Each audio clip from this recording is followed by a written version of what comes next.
Hello বন্ধুরা, এই উদ্ভট আকৃতির জিনিসটি প্রথম দেখায় আপনার কি মনে হতে পারে? কেউ বলবেন এটা একটি উড়োজাহাজ, আবার কেউ বলবেন হোভারক্রাফট, আবার কেউ বা বলবেন এটা একটি সিপ্লেন। একদিকে আপনারা সবাই ঠিক, আবার অন্যদিকে সবাই ভুল। তাহলে চলুন জেনে নেওয়া যাক এই অদ্ভুত জিনিসটি, যার ক্ষমতা জানলে আপনি শিহরিত হয়ে উঠবেন। তো স্বাগতম আপনাকে ছায়াজালের আরও একটি নতুন এপিসোডে। এটি রাশিয়ার তৎকালীন সোভিয়েত ইউনিয়নের তৈরি একটি গ্রাউন্ড ইফেক্ট ভেহিকল। অনেকে এটিকে একরানোপ্লেন নামে ডাকে। আলী গাজী আব্দুল গালিব ফ্লাইট ইঞ্জিনিয়ার হিসেবে নিয়োজিত ছিলেন, আর তখন তিনি গ্রাউন্ড ইফেক্ট নামক একটি পদ্ধতি ব্যবহার করে এই সি মনস্টার প্লেনটিকে চালাতেন। তাহলে আপনার প্রশ্ন হতে পারে, গ্রাউন্ড ইফেক্ট কী?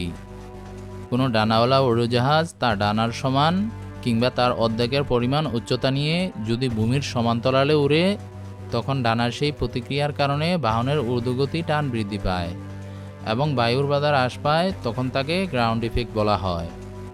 স্নায়ুযুদ্ধকালে এরকম গ্রাউন্ড ইফেক্ট ভেহিকল নিয়ে অনেক গবেষণা হয়েছিল। সোভিয়েত ইউনিয়ন এ বিষয়ে সমানতালে কাজ চালিয়েছিল, যার ফলশ্রুতিতে তৈরি করা হয়েছিল ছবিতে থাকা লোন নামক এই একরানোপ্লেনকে।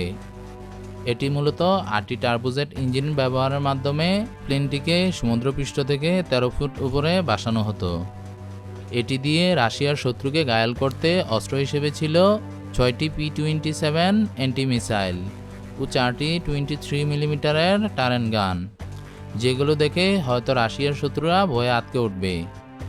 লুন ক্লাসের 2টি বাহন বানানোর পরিকল্পনা থাকলেও এরপর মাত্র একটি একরানোপ্লেন বানানো হয়েছিল।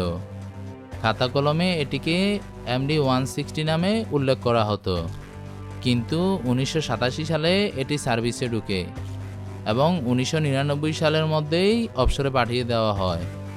এর পরের বছরেই পতন ঘটেছিল সোভিয়েত ইউনিয়নের, তাই ধারণা করা হয়েছিল ফান্ডের অভাবে বন্ধ করা হয়েছিল এই প্রকল্পটি। তাছাড়া এটি পরিচালনা ছিল প্রযুক্তিভাবে অত্যন্ত জটিল ও ঝামেলাপূর্ণ। একটা ট্রিভিয়া পোস্ট দিয়ে শেষ করি।